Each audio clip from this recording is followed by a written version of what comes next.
నమస్తే, welcome to reflection news. నా పేరు శర్మ. బ్రేకింగ్ అంటే ఇది మిగతా వాళ్ళందరూ కూడా ఎనీ టైం చూసుకోవచ్చు.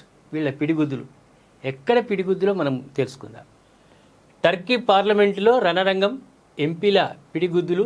ఇక చూడండి, మీకు ఓన్లీ ఫోటో చూపిస్తున్నాను. లాస్ట్లో ఏ విధంగా గుద్దుకున్నారో మనం చూద్దాం. ఒక అదృష్టం అనేది ఏంటంటే భారతదేశంలో ఈ సాంప్రదాయం లేదు. మనకు కొట్టుకునేంతగా తిట్టుకుంటారు కానీ కొట్టుకోరు. గతంలో తమిళనాడు జయలలిత ఉన్నప్పుడు ఒకసారి జరిగింది, కర్ణాటకలో కూడా ఒకసారి జరిగింది. వాళ్ళే పిడిగుద్దులు గుద్దుకున్నారు. కానీ మిగతా రాష్ట్రాలకు అది వ్యాపించలేదు, బర్డ్ ఫ్లూ లాగా ఎక్కడ వ్యాపించలేదు. అటువంటి సాంప్రదాయం కూడా మంచిది కాదు ప్రజాస్వామ్యంలో. టర్కీ పార్లమెంటులో ఎంపీల మధ్య తీవ్ర ఘర్షణ, కొత్త న్యాయశాఖ మంత్రి నియామకంపై ప్రతిపక్షాల ఆగ్రహం, మంత్రి ప్రమాణ స్వీకారాన్ని అడ్డుకోవడంతో తోపులాట, ప్రతిపక్ష నేతలపై కేసులు పెట్టిన అధికారికి మంత్రి పదవిపై విమర్శలు. ఎందుకు ప్రతిపక్షాల కోపం వచ్చింది అంటే, ప్రతిపక్షాల మీద ఆయన అధికారిగా ఉన్నప్పుడు కేసులు పెట్టిండట. ఆయన్నే మంత్రి అయ్యేసరికి వీళ్ళు జీర్ణించుకోలేకపోయినరు. దాంట్లో యుద్ధకాండ జరిగింది. ఎక్కడంటే టర్కీ, దాన్నే తుర్కీ అంటారు.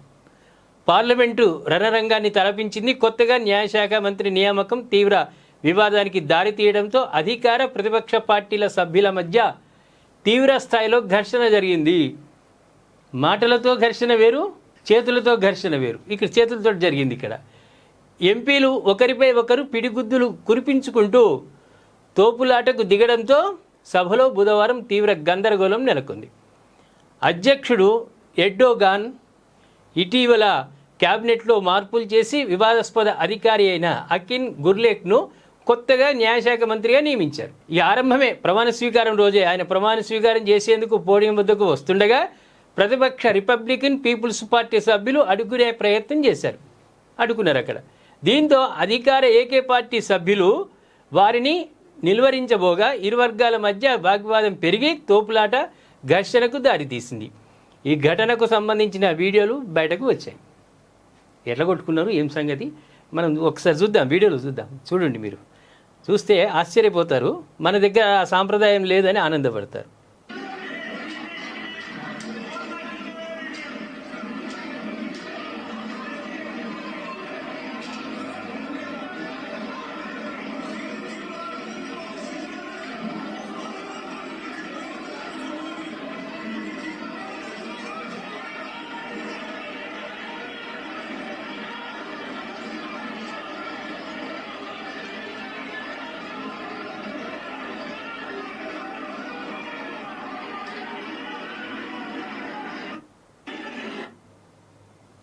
చూసిరు కదా, వీళ్ళు పార్లమెంట్లో ఉన్నోళ్ళందరూ ఒలింపిక్ గేమ్స్కి పోతే బాక్సింగ్లో గోల్డ్ మెడల్ ఖాయం.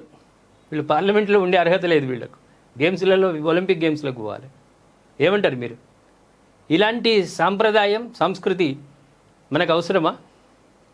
వద్దు అనుకుంటే కామెంట్ చేయండి, అవసరం లేదనుకుంటే కామెంట్ చేయండి. వీళ్ళ గురించి కూడా, ఈ మహానుభావులు ప్రజలు ఎన్నుకున్న వాళ్ళు వీళ్ళంతా, వీళ్ళు చేస్తున్నది ఏందో వీటి మీద కూడా మా కామెంట్ రూపంలో తెలియజేయండి.